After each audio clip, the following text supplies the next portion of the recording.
You're listening to the Hour of the Time, and I'm William Cooper. Ladies and gentlemen, tonight is going to be one of those special treats. So make sure you have your pen and paper by your side, and that you have whatever you need to wet your whistle, a glass of water, a glass of milk, or whatever it is that you need to keep you in that chair for an hour. Get you a bag of pretzels, because you're not going to miss, or you're not going to want to miss, I hope you don't miss, one single word of this broadcast. It is essentially, you could add it on to the Mystery Babylon series. So those of you who have that series, it might be a good idea to tape this broadcast. Consider it part of your continuing education into how we got here, and who's bringing it about, and what does it all mean.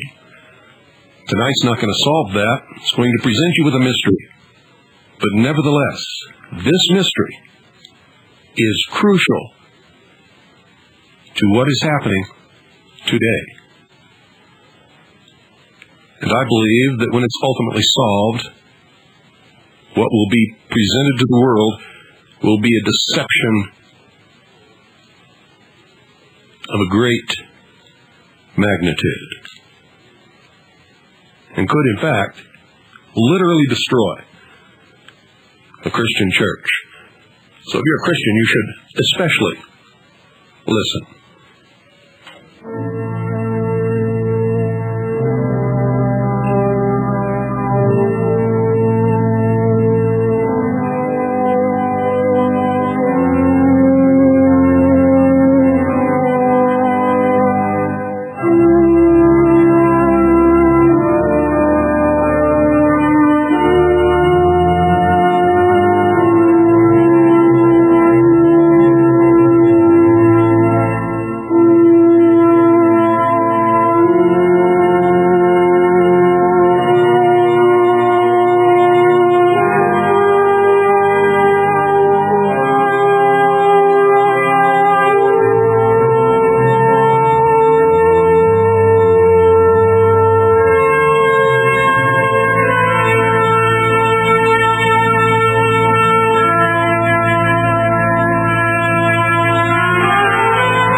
Ladies and gentlemen, President Woodrow Wilson said this, quote, "There is a power so organized, so subtle, so complete, so pervasive, that they had better not speak above their breath when they speak in condemnation of it."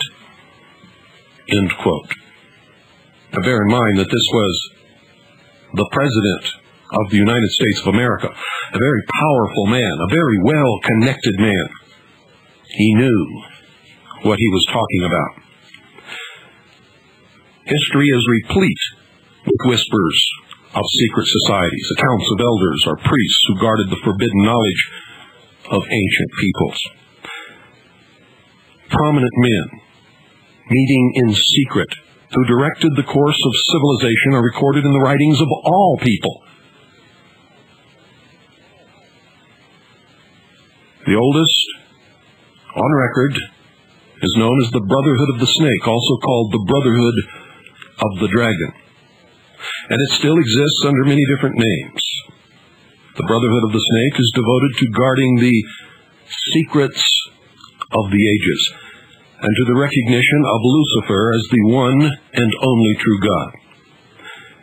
If you do not believe in God, Lucifer, or Satan, you must understand, ladies and gentlemen, that there are great masses of people who do. I do not believe in racism, but millions do, and their beliefs and actions based upon those beliefs will affect me, regardless of my belief. It is clear that religion has always played a significant role in the course of these organizations. Communication with a higher source, often divine, is a familiar claim in all but a few. The secrets of these groups are thought to be so profound that only a chosen, well-educated few are able to understand and use them. These men use their special knowledge for the benefit of all mankind, or so they say. And we know that some actually do. At least, that is what they claim. But how are we to know, since their knowledge and actions have been kept secret? Well, ladies and gentlemen, for those who are diligent and who search, it is all there. Some of it has become public knowledge. The greatest percentage is hidden in esoteric writings concealed by a language of symbology. I found it intriguing that in most, if not all, primitive tribal societies, all of the adults are members, every one of them. They're usually separated into male and female groups. The male usually dominates the culture. Surprisingly, this exactly resembles many civilized secret societies today. This can only mean that the society is working not against established authority, if all the adults belong to it, but for it in these ancient civilizations, our primitive tribal societies. In fact, it could be said to actually be the established authority in that particular situation. This would tend to remove the validity of any argument that all secret associations are dedicated to the destruction of properly constituted authority. This can only apply, of course, where the secret society makes up the majority or entirety of any people which it affects. I can assure you, ladies and gentlemen, that today, very few, if any, fall into that category. Secret societies, in fact, mirror many facets of ordinary life. There is always an exclusivity of membership with the resultant importance attached to being or becoming a member. And this is found in all human endeavors, even those which are not secret, such as football teams or country clubs. This exclusivity of membership is actually one of the secret society's most powerful weapons. There's the use of signs, passwords, and other tools. These have always performed valuable functions in man's organizations everywhere. The stated reason, almost always different from the real reason for the society's existence, is important. It can be anything, but it is usually fraternal and is said to be existing for the good of the community. And it is found in all pressure groups wherever human beings congregate. The comradeship is especially important. Sharing hardships or secrets has always been a special thrill to man. No one who has ever undergone the rigors of boot camp is ever likely to forget the special feeling of belonging and comradeship that was shared between the victims of the drill sergeant, our company commander. And yes, I meant victims, for that is exactly what they are. Their world is shattered, destroyed, and a new one built, which they become a part of. It is an emotion born of initiation, a rebirth, if you will. That's why all this born-again stuff is very dangerous.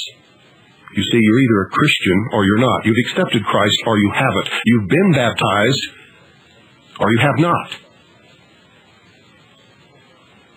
And you can be born again every day for 365 days each year, for every year for the rest of your life. It will not change a thing. And that goes for every other religion and every secret society.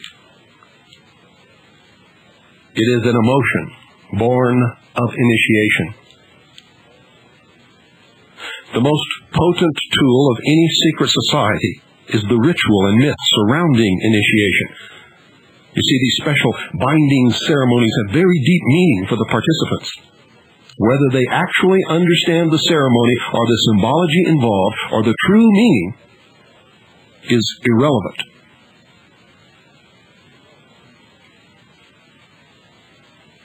It is the specialness, the emotion, the knowledge that you are one of few who have experienced this initiation and have been accepted by a band of men calling themselves the elite, the elect, the special, the superior race. Pick one or pick all, because they usually all apply. Initiation, ladies and gentlemen, performs several functions which make up the heart and soul of any true secret society. You can form a secret society if you wish, but without some kind of special initiation that separates that person from the rest of the world and gives them literally, in their mind, an emotional rebirth, a new chance, with a brotherhood or a sisterhood who have pledged everlasting allegiance to that person.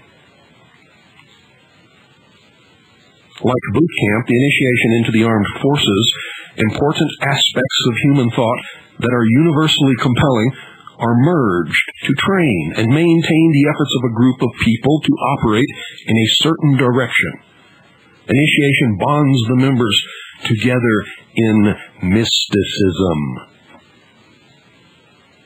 Neophytes gain knowledge of a secret, giving them special status. The ancient meaning of neophyte is, quote, planted anew or reborn, end quote. A higher initiation is in reality a promotion, inspiring loyalty and the desire to move up to the next rung. The goals of the society are reinforced, causing the initiated to act toward those goals in everyday life. Most never even realize what they are doing. But that brings about a change in the political and social action of the member. The change is always in the best interest of the goals of the leaders of the secret society. The leaders are called adepts, priests, the illumined ones. 1,000 points of light, the stars in the firmament of the heavens, and I could go on.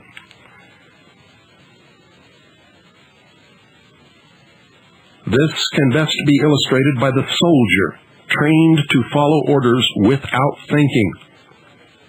The result is often the wounding or death of the soldier for the realization of the commander's goal, which may or may not be good for the overall community, and certainly was not good for the soldier.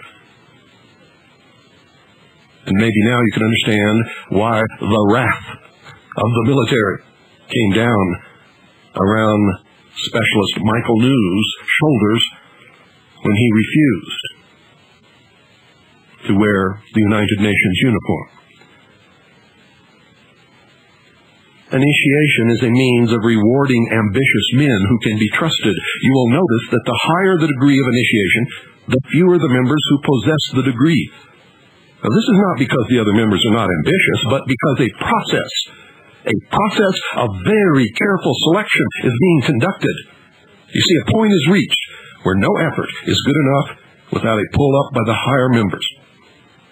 Most members never proceed beyond this point and never learn the real secret purpose of the group. The member frozen at that point from that point on, serves only as a part of the political power base, as indeed he has always done, and provides a political consensus that leads the body politic in a direction away from which it would have gone if this group had not existed in their midst. You may have guessed by now that initiation is a way to determine who can and cannot be trusted, who believes in the mystery God and who does not. A method of deciding exactly who is to become an adept may be decided during initiation by literally asking the candidate to spit upon the Christian cross. If the candidate refuses, the members congratulate him and tell him, "You have made the right choice, as a true adept would never do such a terrible thing." The newly initiated might find it disconcerting, however, that he or she never advances any higher, no matter how hard they work, study, participate, or beg. If instead the candidate spits upon the cross, he or she has demonstrated a knowledge of one of the mysteries and soon will find him or herself a candidate for the next higher level. You see, almost all of these require a belief in a higher being, but they never, ever tell you who that being is. And it is forbidden to mention the name of Jesus the Christ in the lodge. And that should give you a clue. The mystery, literally, is that religion is but a tool to control the masses. Knowledge or wisdom is their only God, through which man himself will become God. Wisdom is represented and has been represented throughout the history of the world as the serpent, the snake. Satan, Lucifer,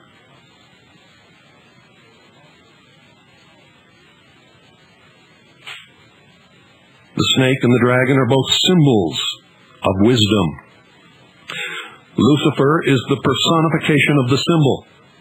It was Lucifer who tempted Eve to entice Adam to eat of the tree of knowledge. Tree of knowledge. Tree of knowledge. Had nothing to do, ladies and gentlemen, with any apple. And thus free man from the bonds of ignorance. The worship, which is a lot different from study of knowledge, science, or technology, is Satanism in its purest form. And its god is Lucifer. Its secret symbol is the all-seeing eye in the pyramid.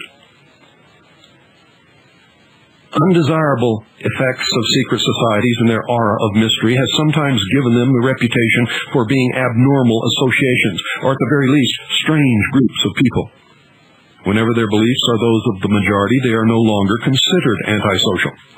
A good example is the Christian Church, which was at one time a secret society under the Roman Empire. They were a minority, persecuted. In fact, the open, friendly secret society actually ruled most, if not all, of the known world at one time after when the Roman Empire became literally the Vatican. And the emperor became the Pope. It was a marriage. You see, the small cult of Christians were threatening the empire. And no matter how many they killed, 3 times as many sprang up to take their place. So a very, very wise Roman Empire named Constantine. Actually, he was not the empire, even though I'm sure he thought he was. He was the emperor.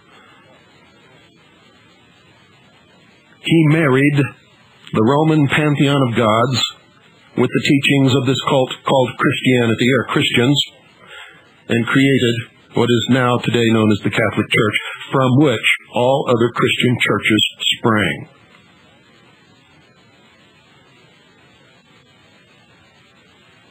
The pantheon of Roman gods became the pantheon of saints. The emperor became the Pope. And from that day, Rome ruled the world another 1,200 years and staved off the destruction of the empire. In fact, the empire grew and spread and took in all of Europe.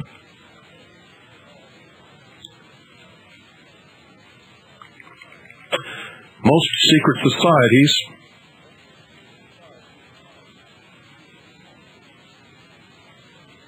are generally considered to be antisocial. They're believed to contain elements that are not liked or are outright harmful to the community in general. This is exactly the case in some instances. Communism and fascism are secret societies in many countries where they are prohibited by law. In this country, the Nazi Party and the Ku Klux Klan are secret societies due mostly to the fact that the general public is disgusted by them. Their activities are sometimes illegal, thus the secrecy of their membership. The early Christians were a secret society because Roman authorities considered them from the start to be a dangerous group to imperial rule. The same was true of the followers of Islam.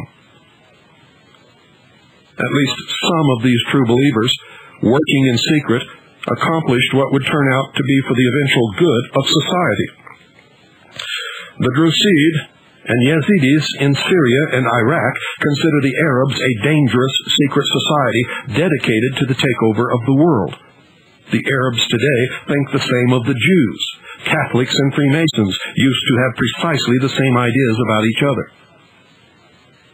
Now at the highest levels, they are one organization. Documented in a book entitled The Broken Cross by Piers Compton. In many primitive or backward societies, initiation into the highest degrees of the group involved subjection to trials, which not infrequently resulted in death or insanity for the candidate. It can be seen that social right and wrong is not the yardstick in estimating the value of a secret society. Usually, with these people, the end justifies the means. In Borneo, a tribal society, initiates of hunting organizations consider it meritorious and compulsory to hunt heads. In Polynesia, infanticide and debauch were considered essential for initiation into their societies, where the tribal code needed members who indulged in these things as pillars of society. You see, since the beginning of recorded history, governmental bodies of every nation have been involved with maintaining the status quo to defend the establishment against minority groups that sought to function literally as states within states, or to oust the constituted authority and take over in its place, either by subterfuge, coup d'etat, or open revolution. Many of these attempts, as we all know, if we read history, have succeeded, but have not always lasted. Man's desire to be one of the elect is something that no power on earth has been able to lessen, let alone destroy. It is one of the secrets of secret societies. It is what gives them a political base and lots of clout. Members often vote the same and give each other preference in daily business, legal, and social activities. It is the deepest desire of many to be able to say, I belong to the elect. I am better than all of these other people. And I know a secret. After all, haven't I been chosen to belong to this elite organization of fraternal brothers who control the community? I am special.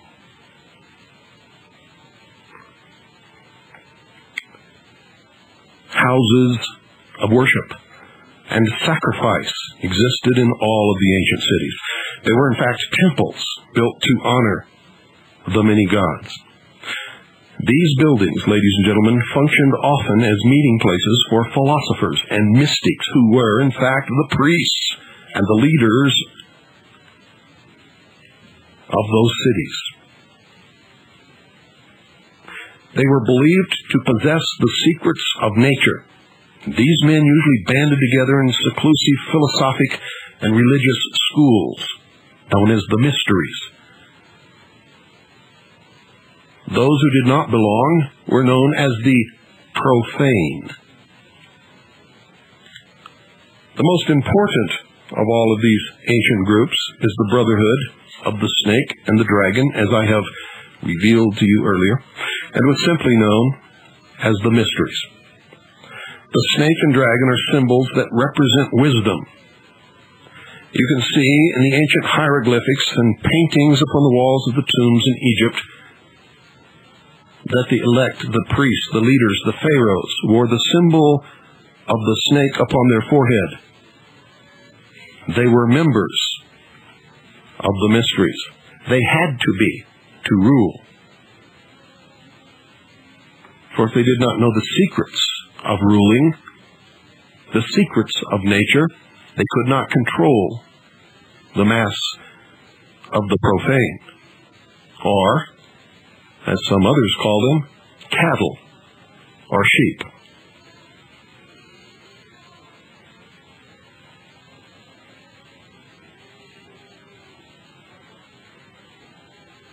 The father of wisdom, ladies and gentlemen, is Lucifer, also called the light bearer. The focus of worship for the mysteries was Osiris in Egypt, another name of Lucifer. Osiris was the name of a bright star that the ancients believed had been cast down onto the earth. The literal meaning of Lucifer is bringer of light. The star is bright. The truth is light. Republic of Texas. Osiris was the name of a bright star that the ancients believed had been cast down onto the earth. The literal meaning of Lucifer is bringer of light, or the morning star. Many people have it all wrong. They look to the sky to find the morning star and they point to Venus. And they are wrong. The star that rises in the morning, ladies and gentlemen, is the sun. The sun.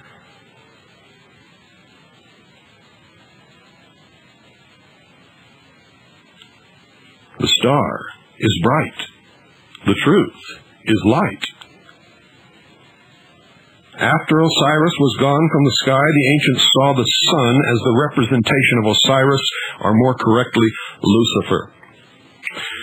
Albert Pike said, and I quote, "Osiris was represented by the sun," end quote. In the Bible, in Isaiah chapter 14, verse 12, quote, "How art thou fallen from heaven, O Lucifer," end quote. Fred Giddings, in his book Symbolism in Occult Art, said this, quote, "It is claimed that after Lucifer fell from heaven, he brought with him the power of thinking as a gift for mankind," end quote. They believed that God was evil. He was holding man prisoner in the Garden of Eden in the bonds, the chains of ignorance. Lucifer set man free from these bonds, these chains of ignorance, with the gift of intellect, through the use of which man himself will become God. Lucifer is Prometheus. Lucifer is the lightning bolt that strikes the tree and sets it afire, from which man took a burning branch, and by adding more wood, kept the fire burning, and noticed that when he piled certain rocks around the fire, and they got hot enough, something melted and flowed out into the ground. From this, he learned to make tools. You see, without the fire that the philosophers of fire worship, without the serpent, Lucifer, there would be no Ford Broncos today for me to drive. This is what they believe. And so they worship the symbol, which is Lucifer, and they strive through their work to accomplish the great plan and guide the evolution of man into apotheosis.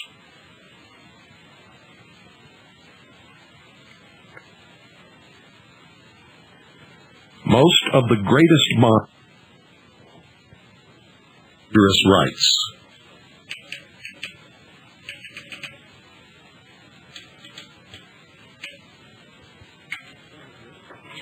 some of which were very cruel. Most of the greatest minds that have ever lived were initiated into the society of mysteries by secret and dangerous rites, some of which were very cruel. Some of the most famous were known as Osiris, Isis, Sabazius, Cybele, and Eleusis. Plato was one of these initiates, and in his writings he describes some of the mysteries and his own initiation.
Plato's initiation, ladies and gentlemen, encompassed 3 days of entombment in the Great Pyramid, during which time he died symbolically, was reborn, and was given secrets that he was to preserve. Plato's writings are full of information on the mysteries. Manly P. Hall stated in his book, The Secret Teachings of All Ages, that, quote, the illumined of antiquity entered its portals as men, they came forth as gods, end quote. And he was talking about the Great Pyramid of Giza. The ancient Egyptian word for pyramid was kuti, spelled Khuti, which literally meant glorious light. Mr. Hall says also, quote, the pyramids, the great Egyptian temples of initiation, end quote. You see, ladies and gentlemen, they were never, ever tombs for anyone. They were temples of initiation. How does that grab you? According to many, the Great Pyramids were built to commemorate and observe a supernova explosion that occurred in the year 4000 BC. Dr. Anthony Hewish, a 1974 Nobel Prize winner in physics, discovered a rhythmic series of radio pulses which he proved were emissions from a star that had exploded around 4000 BC. The Freemasons began their calendar from AL, which means in the year of light, found by adding 4,000 to the modern year. That's 1990 plus 4,000 equals 5,990 AL, which is Annos Luminos, or the year of light.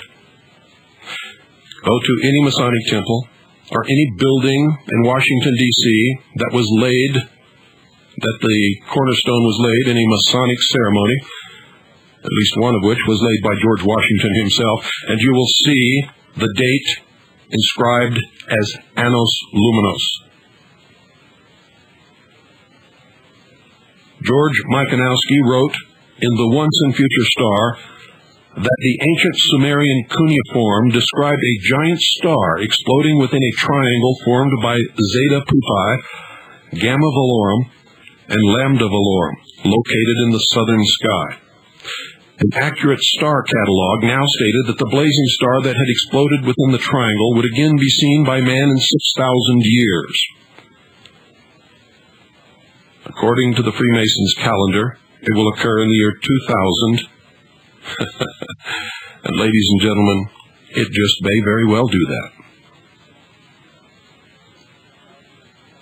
And in the year 2000, simultaneously, supposedly, from what I have been told and from what I have learned from my research, a vault containing the ancient records of the earth will be opened in Egypt.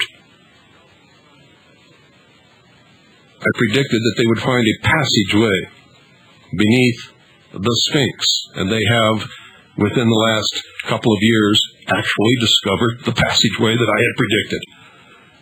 They do not know where it leads yet.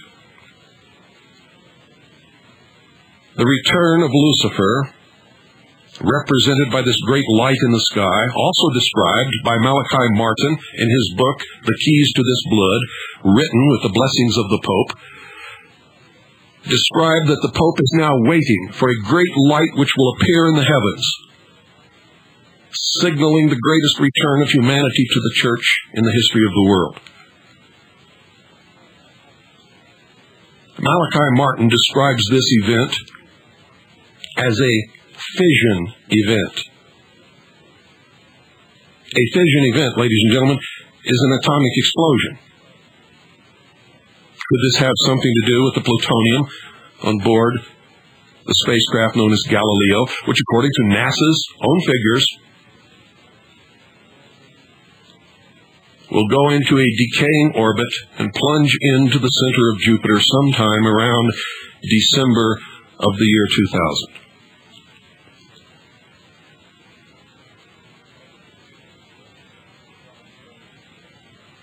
Galileo is carrying over 47 pounds of plutonium.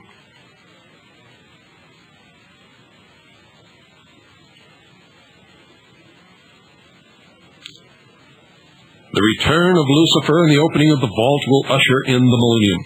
A great celebration has already been planned by a society known as the Millennium Society to take place at the very pyramids in Egypt. This is according to the January 3rd, 1989 edition of the Arizona Daily Star. Quote, President-elect Bush is spending this New Year's holiday at Camp David, Maryland, but in 10 years he may be in Egypt. Organizers of the Millennium Society say he's already committed to ushering in the next century at the Great Pyramid of Cheops in Giza. On his birthday, ladies and gentlemen, during his administration, he was photographed, and this photograph was published widely, lying in bed, holding a model of the pyramid in his hand. The first secret that one must know to even begin to understand the mysteries is that their members believe that there are but few truly mature minds in the world. And I never believed that until I started dealing with the sheeple, and now I'm not so certain that they're wrong. They believe that those minds belong exclusively to them. That I still disagree with, because I'm not one of them, and I think I've got a pretty good mind. And I know some other people who are not part of them, and I think they have some pretty good minds also. The philosophy that follows is the classic secret society view of humanity. Quote, when a person of strong intellect is confronted with a problem which calls for the use of reasoning faculties, they keep their poise and attempt to reach a solution by garnering facts bearing upon the question. On the other hand, those who are immature, when confronted by the same problem, are overwhelmed. While the former may be said to be qualified to solve the mystery of their own destiny, the latter must be led like a bunch of animals and taught in the simplest language. Like sheep, they are totally dependent upon the shepherd. The able intellect is taught the mysteries and the esoteric spiritual truths. The masses are taught the literal exoteric interpretations. While the masses worship the five senses, the select few observe, recognizing in the gulf between them the symbolic concretions of great abstract truths. The initiated elect communicate directly to gods, who communicate back to them. The masses sacrifice their lambs on an altar facing a stone idol that can neither hear or speak. The elect are given knowledge of the mysteries and are illumined and are thus known as the Illuminati, or the illuminated ones, the guardians of the secrets of the ages, end quote. Three early secret societies that can be directly connected to a modern descendant are the cults of Rosh Hashanah, Mithras, and their counterpart, the Builders. They have many things in common with the Freemasons of today, as well as with many other branches of the Illuminati. For instance, common to the Brotherhood are the symbolic rebirth into a new life, without going through the portal of death during initiation, reference to the lion and the grip of the lion's paw in the Master Mason's degree, the 3 degrees, which is the same as the ancient Masonic rites, before the many other degrees were added, the ladder of 7 rungs, men only, and of course, the all-seeing eye. And you might ask, after hearing this broadcast, here we are in America. Why is there a pyramid on the back of the $1 bill with an all-seeing eye floating above it, in a smaller pyramid, surrounded by rays of light?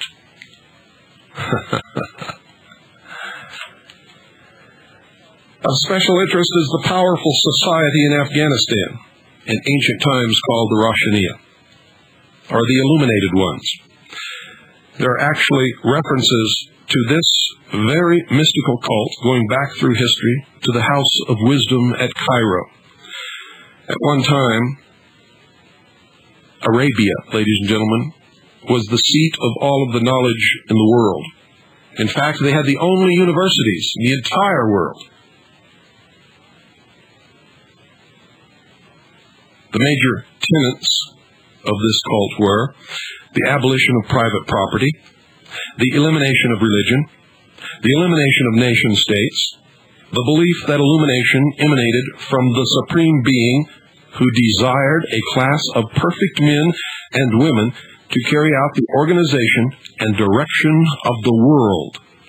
Belief in a plan to reshape the social system of the world by first taking control of individual countries one by one, and the belief that after reaching the fourth degree, one could communicate directly with the unknown supervisors who had imparted knowledge to initiates throughout the ages. Wise men will again recognize the Brotherhood. In fact, the Brotherhood today believes in these very same tenets. And if you are indeed observant, you can see that this is exactly what they have done and what they are in the process of completing. It's called socialism. Can you hear the echo of the Nazi Party? These liars, these deceivers, call those of us who love liberty and freedom and who would restrict the power of government and who would be responsible for our lives, Nazis. It is one of the greatest deceptions of the modern age, ladies and gentlemen, for Nazis were socialists. Hitler was a socialist. Nazi literally means National Socialism. Hitler nationalized everything. Hitler created programs for everybody on every level.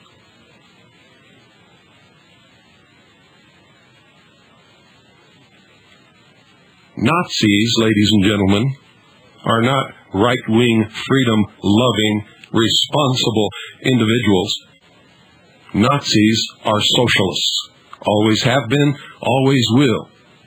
Socialism is the father of fascism, which is a marriage of the social state with the corporate elite.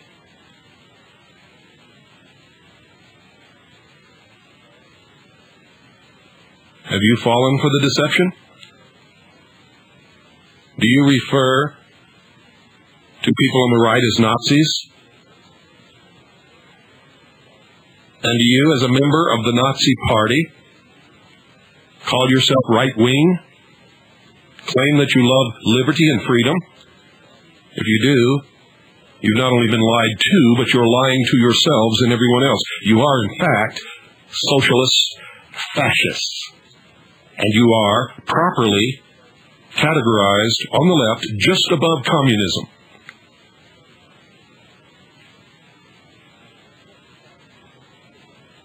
The important fact to remember is that the leaders of both the right and the left are a small, hard core of men who have been and still are illuminists, are members of the Brotherhood. They may have been or may be members of the Christian or Jewish religions, are atheists or Buddhists, but that is only to further their own ends. Remember, the end justifies the means. They are and always have been Luciferian and internationalists. Today, the Southern Baptist Church is in the total control of the Freemasonic Lodge. They give allegiance to no particular nation, although they have used on occasion nationalism to further their cause. Their only concern is to gain greater economic and political power. The ultimate objective of the leaders of both groups is identical. That is why it doesn't make any difference whether you elect Democrat or Republican. The result has always been the same. And we go closer and closer to one world totalitarian socialist government. After all, wasn't it George Bush, a so-called right-wing, conservative Republican who first used the term New World Order. They are determined to win for themselves undisputed control of the wealth, natural resources, and manpower of the entire planet. They intend to turn the world into their conception of a Luciferian, totalitarian, socialist state. In the process, they will eliminate all Christians, Jews, and atheists. And that's why you better stop picking on the Jews. The Jews who are involved in this, who call themselves Jews, are not Jews at all. And doesn't the Bible tell you something about that? Those Jews who really are Jews will be eliminated, along with fundamentalist Muslims. Now, you've just learned one, but only one of the great mysteries of what is coming in the future. The Rosh Hashanah also called themselves the Order. Initiates took an oath that absolved them from all allegiance except to the order and stated, quote, I bind myself to perpetual silence and unshaken loyalty and submission to the order. All humanity which cannot identify itself by our secret sign is our lawful prey, end quote. The oath remains essentially the same to this day. The secret sign was to pass a hand over the forehead, palm inward. The countersign to hold the ear with the fingers and support the elbow in the cupped other hand. Does that sound familiar? Have you seen people exchange these signs right before your nose and you knew not what was happening? There are many other signs, a handshake, and many others. The 5 points of fellowship. The order at the highest level is known as the Order of the Quest, or the Jason Society. The cult preached that there was no heaven, no hell, only a spirit state completely different from life as we know it. The spirit could continue to be powerful on earth through a member of the order, but only if the spirit had been itself a member of the order before its death.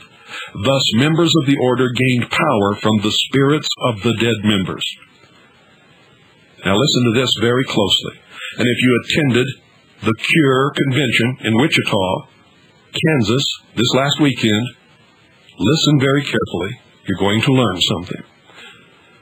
The Rosh Hashanah took in travelers as initiates and then sent them on their way to found new chapters of the order. It is believed by some that the assassins were a branch of the Rosh Hashanah. Branches of the Rosh Hashanah are the illuminated ones, or the Illuminati existed and still exist everywhere. One of the rules was not to use the same name and never mention the Illuminati. That rule is still in effect today. I believe that it is the breaking of this rule that resulted in Adam Weishaupt's downfall. And ever since that day, ladies and gentlemen, they called themselves fellow travelers. And this last weekend at the Cure Convention, one of the candidates for president, who was nominated but was nominated to be considered for the nomination but was not elected, in his farewell speech, said that he was so happy to have met so many fellow travelers during the Cure Convention. All of you should read again the works of Hegel. The entire, and I mean the entire text of tonight's broadcast was taken from my book, the chapter entitled Secret Societies in the New World Order.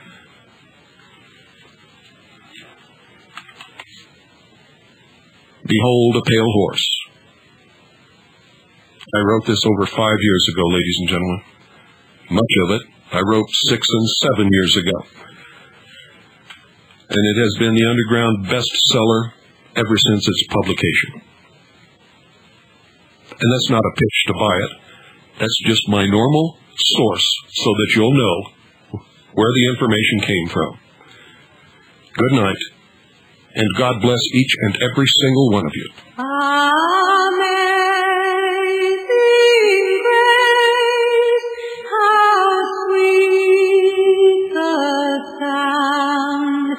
That